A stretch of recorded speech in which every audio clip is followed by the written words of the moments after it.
Life is complex. Join us for the simple gifts of wisdom, love, and delight in the written word. Pilgrim's Progress by John Bunyan. About the Lord of the Hill. Now I saw in my dream that thus they sat talking together until supper was ready. So when they had made ready, they sat down to eat. Now the table was furnished with fat things, and with wine that was well refined. And all their talk at the table was about the Lord of the Hill, namely, about what he had done, and wherefore he did what he did, and why he had builded that house. And by what they said, I perceived that he had been a great warrior, and fought with and slain him that had the power of death, but not without great danger to himself, which made me love him the more. For, as they said, and as I believe, said Christian, he did it with the loss of much blood. But that which put glory of grace into all he did was, that he did it out of pure love for his country. And besides, there were some of them of the household that said they had seen and spoke with him since he did die on the cross. And they have attested that they had it from his own lips, that he is such a lover of poor pilgrims, that the like is not to be found from the east to the west. They moreover gave an instance of what they affirmed, and that was, he had stripped himself of his glory, that he might do this for the poor, and that they heard him say and affirm that he would not dwell in the mountain of Zion alone. They said, moreover, that he had made many pilgrims princes, though by nature they were beggars born, and their original had been the dunghill. Thus they discoursed together till late at night, and after they had committed themselves to their Lord for protection, they betook themselves to rest. The pilgrim they laid in a large upper chamber, whose window opened towards the sun rising. The name of the chamber was Peace, where he slept till break of day. And then he awoke and sang, Where am I now? Is this the love and care of Jesus for the men that pilgrims are, thus to provide? That I should be forgiven, and dwell already the next door to heaven. The rarities of beautiful. So in the morning they all got up, and after some more discourse, they told him that he should not depart till they had showed him the rarities of that place. And first they had him into the study, where they showed him records of the greatest antiquity, in which, as I remember my dream, they showed him the first pedigree of the Lord of the Hill, that he was the son of the Ancient of Days, and came by an eternal generation. Here also were more fully recorded the acts that he had done, and the names of many hundreds that he had taken into his service, and how he had placed them in such habitations that could neither by length of days nor decays of nature be dissolved. Then they read to him some of the worthy acts that some of his servants had done, as how they had subdued kingdoms, wrought righteousness, obtained promises, stopped the mouths of lions, quenched the violence of fire, escaped the edge of the sword, out of weakness were made strong, waxed valiant in fight, and turned to flight the armies of the aliens. Then they read again in another part of the records of the house, where it was showed how willing their Lord was to receive into his favor any, even any, though they in time past had offered great affronts to his person and proceedings. Here also were several other histories of many other famous things, all of which Christian had a view, as of things both ancient and modern, together with prophecies and predictions of things that have their certain accomplishment, both to the dread and amazement of enemies, and the comfort and solace of pilgrims. The next day they took him and had him into the armory, where they showed him all manner of furniture, which their Lord had provided for pilgrims, sword, shield, helmet, breastplate, all prayer, and shoes that would not wear out. And there was here enough of this to harness out as many men for the service of their Lord, as there be stars in the heaven for multitude. They also showed him some of the instruments with which some of his servants had done wonderful things. They showed him Moses' rod, the hammer and nail with which Jael slew Sisera, the pitchers, trumpets, and lamps too, with which Gideon put to flight the armies of Midian. Then they showed him the ox's goad wherewith Shamgar slew 600 men. They showed him also the jawbone with which Samson did such mighty feats. They showed him, moreover, the sling and stone with which David slew Goliath of Gath, and the sword also, with which their Lord will kill the man of sin, in the day that he shall rise up to the prey. They showed him besides many excellent things, with which Christian was much delighted. This done, they went to their rest again. Then I saw in my dream that on the morrow he got up to go forward. But they desired him to stay till the next day also. And then, said they, we will, if the day be clear, show you the delectable mountains, which, they said, would yet further add to his comfort, because they were nearer the desired haven than the place where at present he was. So he consented and stayed. When the morning was up, they had him to the top of the house, and bid him look south. So he did. And behold, at a great distance he saw a most pleasant mountainous country, beautiful with woods, vineyards, fruits of all sorts, flowers also, with springs and fountains, very delectable to behold. Then he asked the name of the country. They said it was Emmanuel's land. And it is as common, said they, as this hill is, to and for all the pilgrims.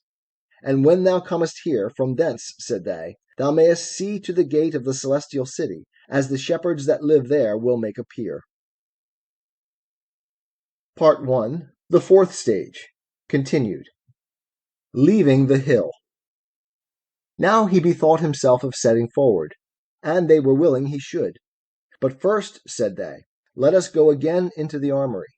So they did. And when he came there, they harnessed him from head to foot with what was of proof, lest perhaps he should meet with assaults in the way. He, being therefore thus equipped, walked out with his friends to the gate, and there he asked the porter if he saw any pilgrims pass by. Then the porter answered, Yes. Pray, did you know him? Asked Christian. I asked him his name, said the porter, and he told me it was Faithful. Oh, said Christian, I know him. He is my townsman, my near neighbor. He comes from the place where I was born. How far do you think he may be before? He is got by this time below the hill. Well, said Christian, good porter, the Lord be with thee, and add to all thy blessings much increase for the kindness that thou hast showed to me. Then he began to go forward, but discretion, piety, charity, and prudence would accompany him down to the foot of the hill. So they went on together, reiterating their former discourses, till they came to go down the hill. Then said Christian, As it was difficult coming up, so far as I can see, it is dangerous going down. Yes, said Prudence, so it is, for it is a hard matter for a man to go down into the valley of humiliation, as thou art now, and to catch no slip by the way. Therefore, said they, are we come out to accompany thee down the hill. So he began to go down, but very warily, yet he caught a slip or two. Then I saw in my dream that these good companions, when Christian was gone down to the bottom of the hill, gave him a loaf of bread, a bottle of wine, and a cluster of raisins, and then he went on his way. Apollyon. But now, in this valley of humiliation, poor Christian was hard put to it, for he had gone but a little way before he espied a foul fiend coming over the field to meet with him. His name was Apollyon. Then did Christian begin to be afraid, and to cast in his mind whether to go back or to stand his ground. But he considered again that he had no armor for his back, and therefore thought that to turn the back to him might give him greater advantage, with ease to pierce him with his darts. Therefore he resolved to venture, and stand his ground. For, thought he, had I no more in mine eye than the saving of my life, it would be the best way to stand. So he went on, and Apollyon met him. Now the monster was hideous to behold. He was clothed with scales like a fish, and they are his pride.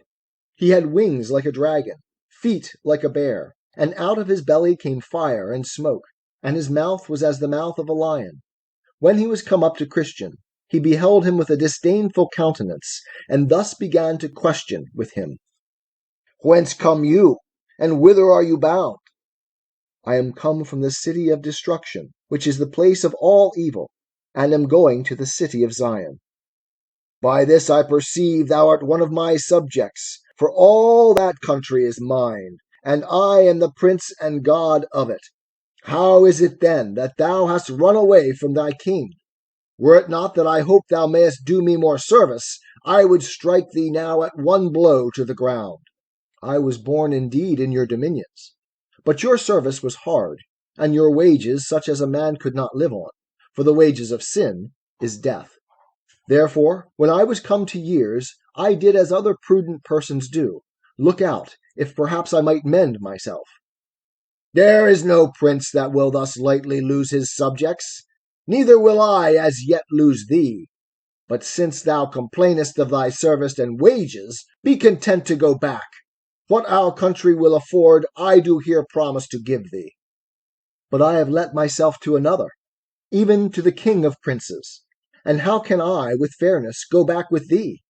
Thou hast done in this according to the proverb, changed a bad for a worse.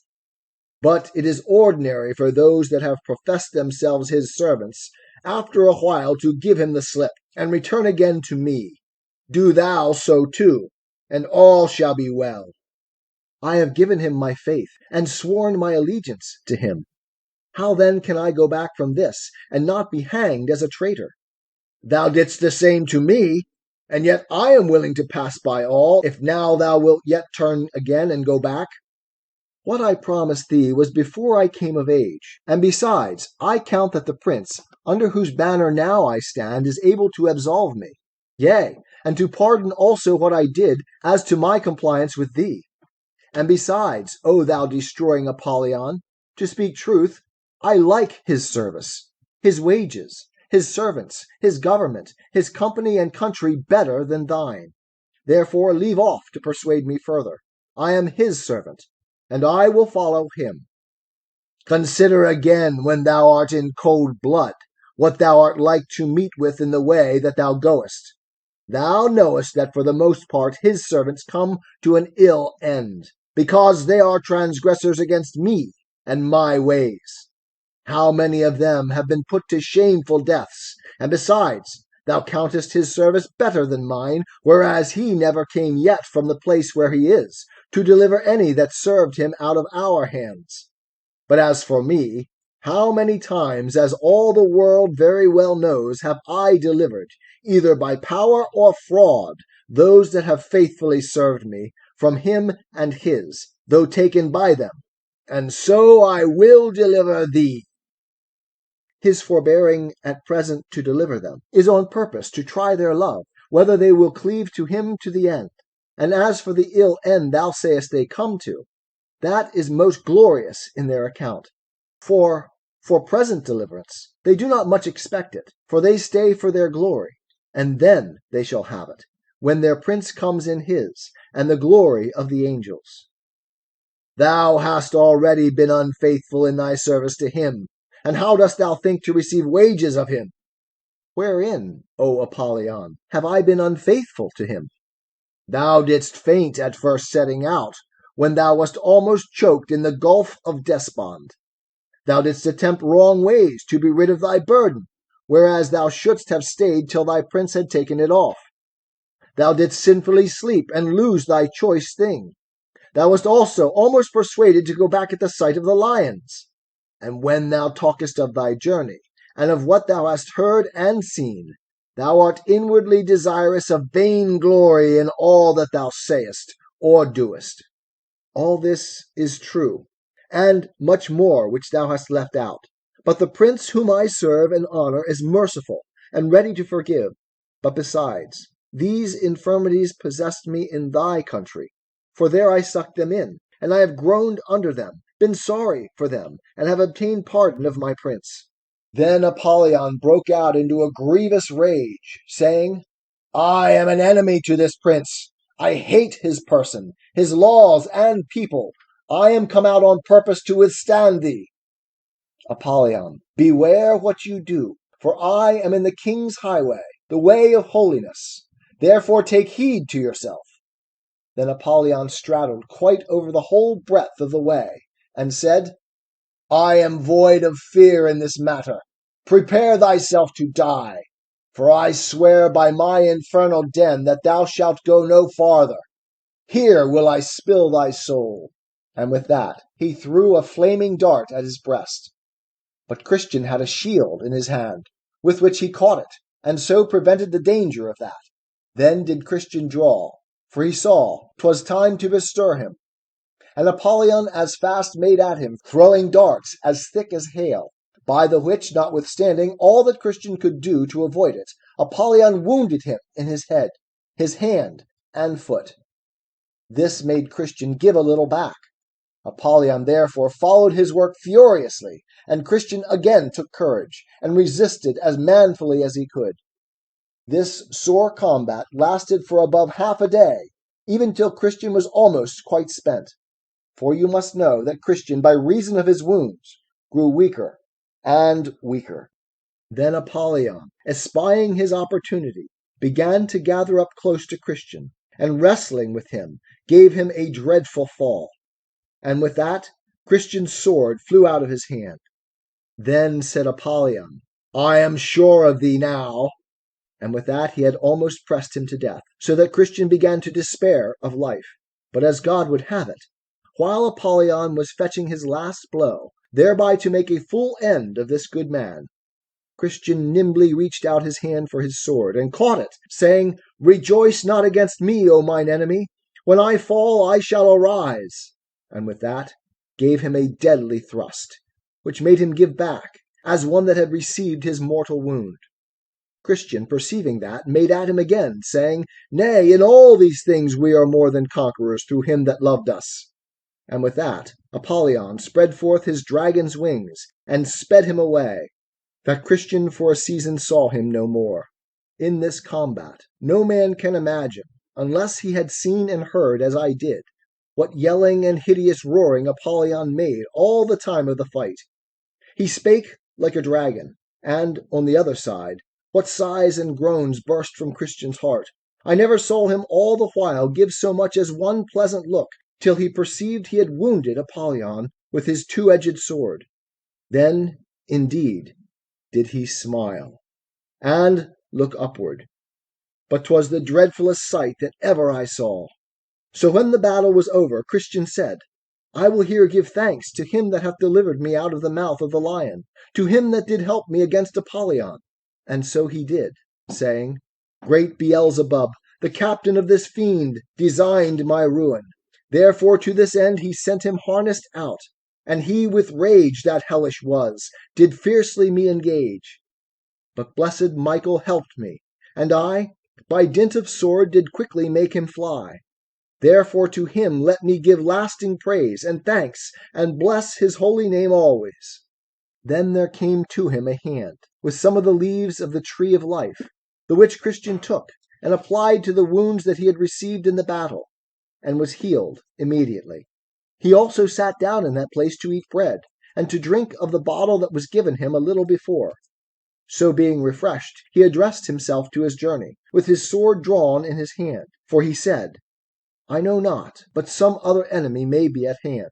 But he met with no other affront from Apollyon, quite through this valley. 'Tis the gift to be simple. 'Tis the gift to be free. 'Tis the gift to come down where we ought to be. And when we find ourselves in the place just right, 'twill be in the valley of love and delight. When true simplicity is gained, to bow and to bend, we will not be ashamed. To turn will be our delight, till by turning, we come round right.